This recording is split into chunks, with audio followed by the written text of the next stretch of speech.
I'm gonna say slingshot. You can Slingshot, also nice, kill nice. animals. I'm all about killing animals. This could be used as a weapon. Yes. Yeah, it's a weapon. This could be a pillow. Oh, nice. Yeah.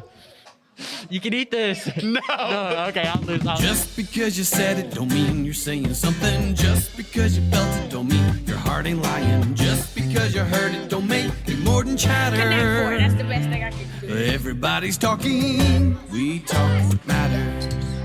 It was really fun for me to find out you like podcasts. You like watching these people talk about stuff. So what are some of the podcasts you like to listen to and the things people talk about? Mainly just the Joe Rogan experience. I mean, Yeah. What do you like about him? He just talks about interesting stuff. I mean, Yeah.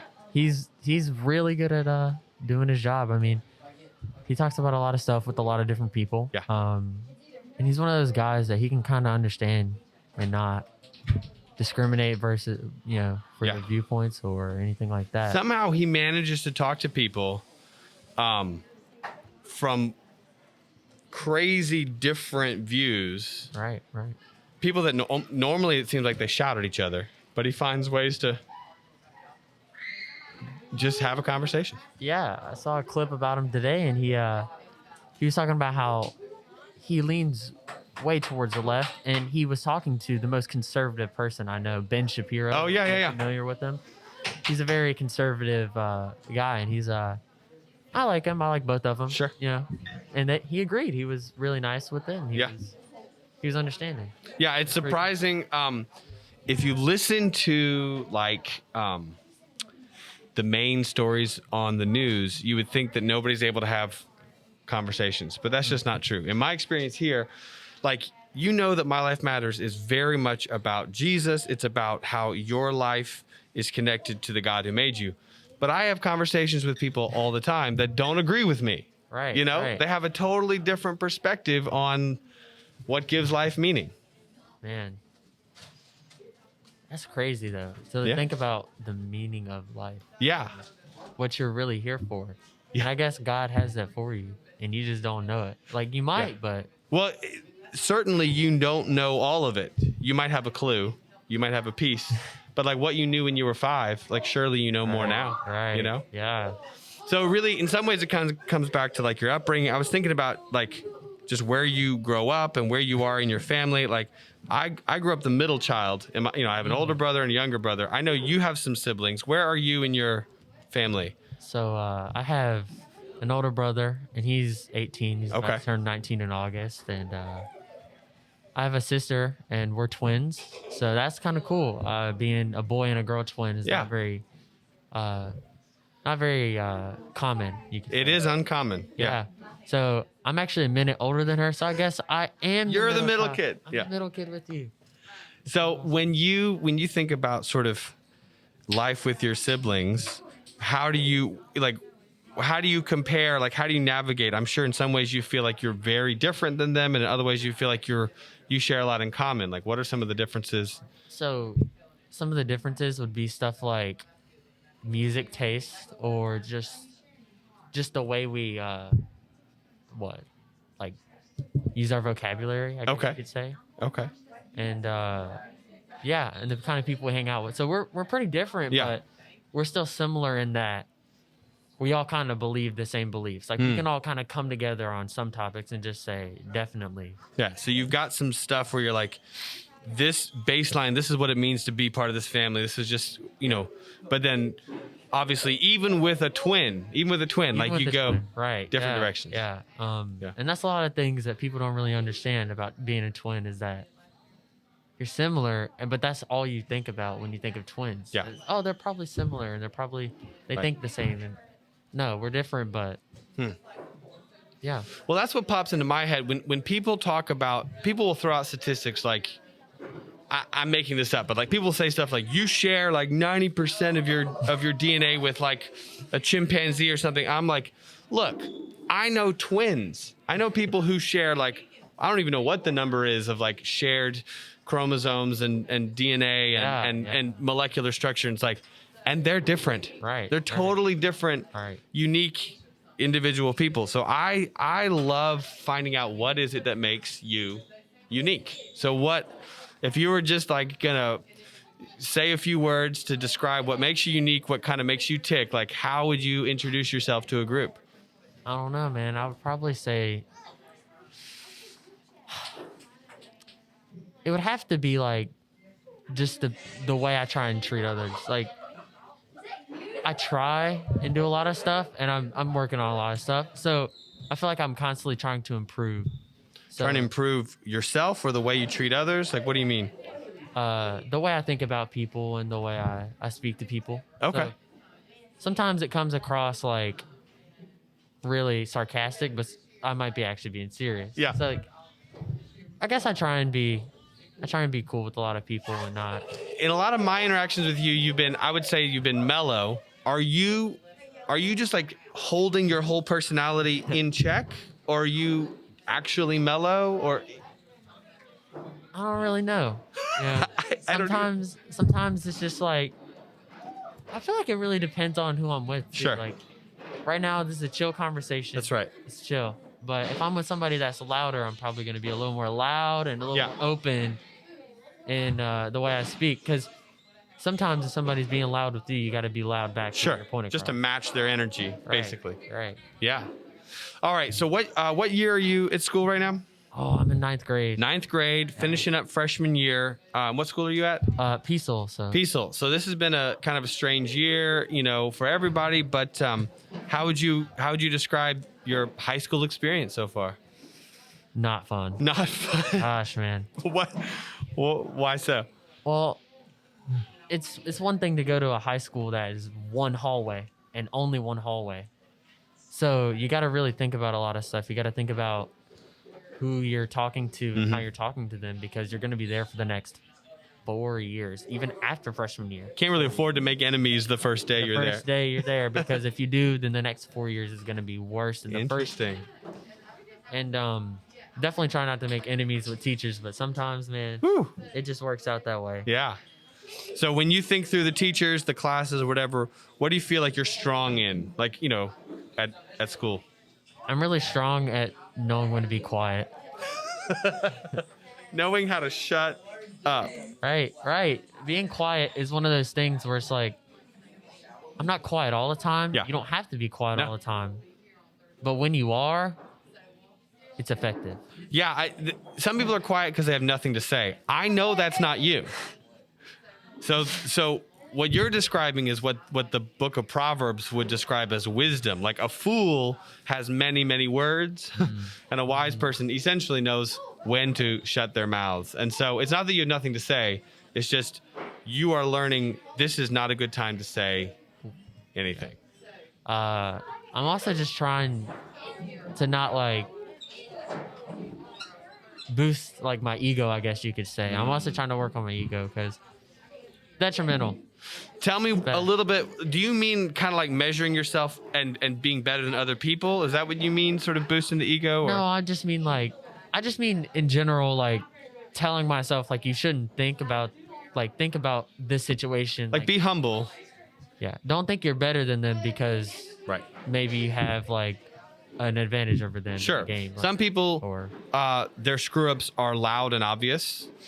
And so it's easy to look at that and be like, oh, I'm better than that person. For And what that you're reason. saying is, Yeah. you're basically like, no, there's more to life than just that. yeah, and there's more to their situation than just what you see right there. Because like a lot of people that have anger issues, I have found like Yeah. at least in my friend groups and stuff, they have like something that's going on with like their relationship at the moment or their grades or whatever it might be.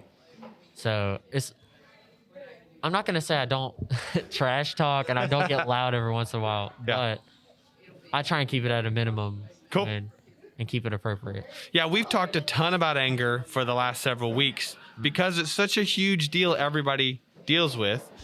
Talked about different ways of dealing with anger. Maybe you're someone who is a spewer. Maybe you're a stuffer and you just don't say anything. Maybe you're a leaker. Like you get angry, but then you go over here and it kind of comes out. If you were going to describe yourself when you get angry, which one of those is more likely to represent your reaction? So I feel like I'm a mixture of like a stuffer and a leaker, because I don't really get loud with a lot of people. I don't really like confrontation a whole lot either. it just seems a little pointless to have confrontation, in Yeah. my opinion. It's like confrontation just doesn't seem in my nature. And leaking it's a possibility. Like if Yeah, I'm mad for at real. schoolwork and I go home and my mom's like, well, where were you for the last 10 minutes? Yeah. Yeah, It may it come comes out out. in your talk to your mom. Yeah. So, okay. So everybody has stress in their life. What would you say are some ways, maybe positive, maybe negative? I don't know. What are some ways you deal with the stress that comes up, school, relationships, home, whatever, you know? Honestly, I just kind of deal with it. I kind of think about it. Okay. I go home and think about it, and I'm like, is this something I really need to be mad about right now? So you kind of try to step back Yeah. and get a little self-talk, a little perspective, basically. And that what I just said, I don't want that to be boosting my ego. I hear you. But like, you know what I'm saying? I'm trying to say it without making it seem like I'm boosting I'm my just ego. asking you. I mean, I ask a question. You just got to Yeah. think through.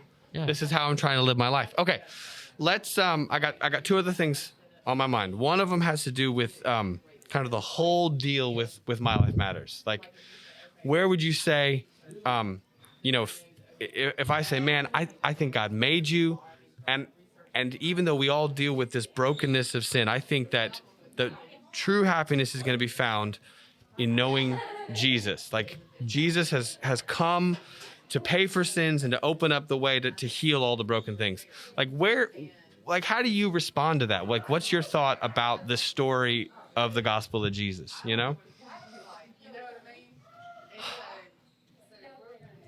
So I feel like you look at it on an outside level and you're sitting there and you're like, how can one guy make everything ever happen and work if he was just a guy at one point? Okay.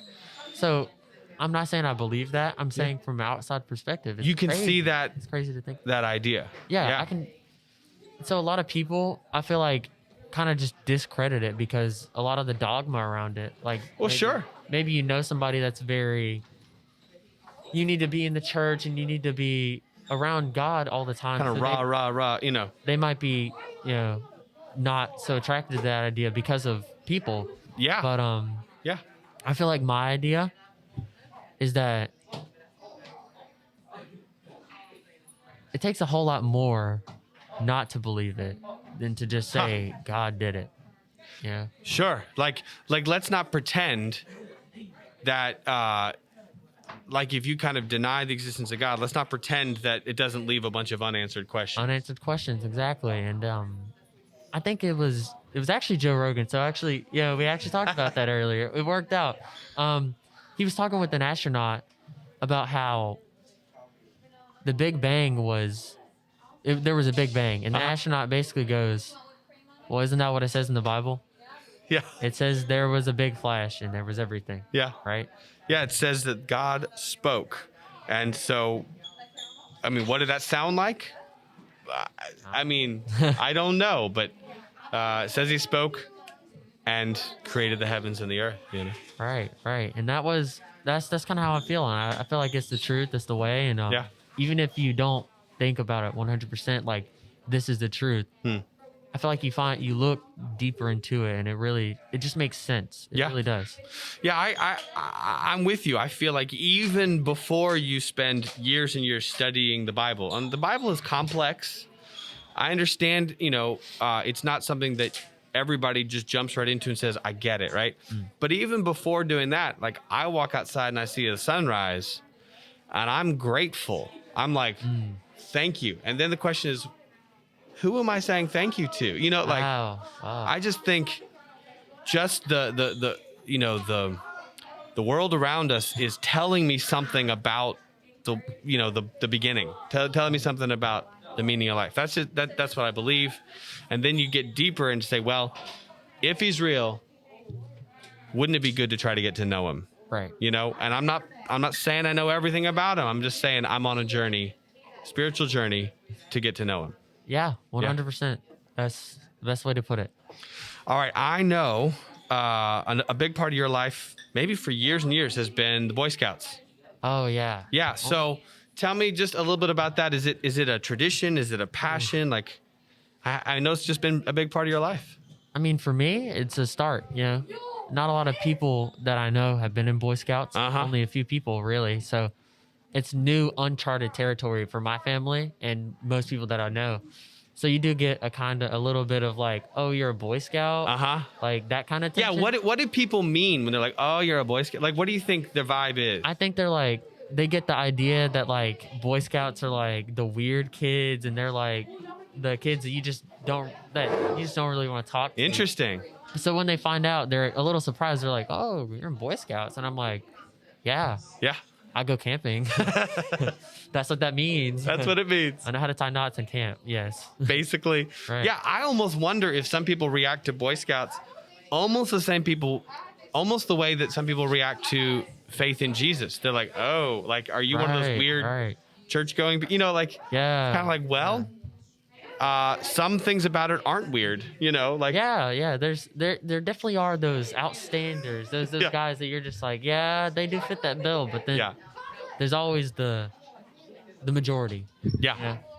So, if you think about the summer, the fall, maybe your whole high school career out in front of you, I'm not saying that you should stress out and like have all of your life together, but what are some of your big dreams for the rest of your high school, or maybe big dreams for summer, So actually this summer, we're going camping and we're going to the Grand Canyon and a bunch of states. Yes! Right? Like that's exciting. States or so.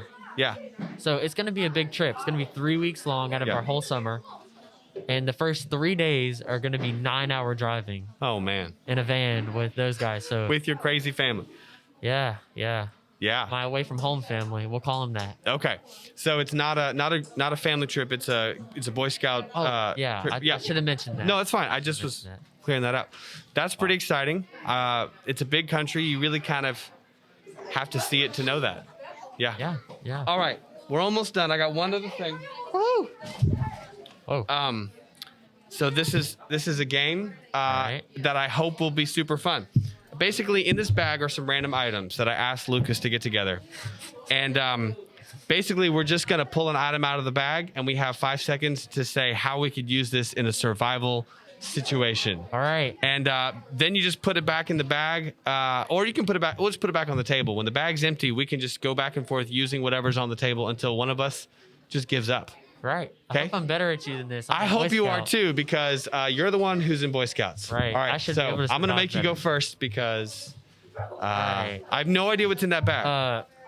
James Bond movie. Okay. So everything James Bond, Everything basically. James Bond. Okay. Well done. All right. Just put it on the. Okay.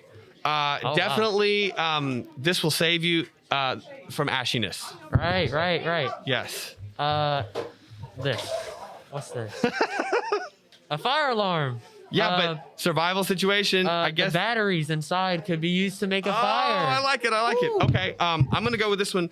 You can frisbee this thing at small animals to knock them unconscious and eat them. Yeah, all right? Solid answer. Is there more in here? All right. There's one more thing. Okay. All right. So I would say if you really got desperate, you could probably use this for oil, for food or something. Okay. That's what I would say. I think you would die if you ate that, but... Maybe. I don't know. Oh my goodness. Okay, Oh, I'm wow. gonna say like a decoy, like a trap. Like you set this up and you catch a very dumb animal. Right. Yeah. Knock an animal out with it. Yep. Yes. All right. All right. What you got? You got to give me something else. 5 seconds to give me something else. This? What? Yes. It's like a game back and forth. It's back and forth. Oh, okay. So I would say maybe if you were trying to get fish. Okay. Spear hunt or something. Oh yeah. All right. I'm gonna say slingshot. You can also kill animals. I'm all about killing animals. This could be used as a weapon. Yes. Yeah, so weapon. This could be a pillow. Oh, nice. Yeah.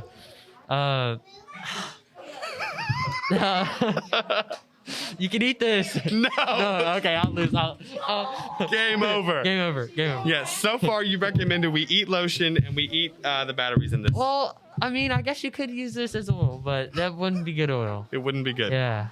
All right, silliness. Well, Kyle, that's really all I got. Thanks for sitting down. I love the experience, man. Yeah. One step closer to Joe's experience. That's right. One day. One I don't know day. what experience this is. It's the something experience. The Andrew Liggett experience. That's right. Everybody's talking, we talk what matters.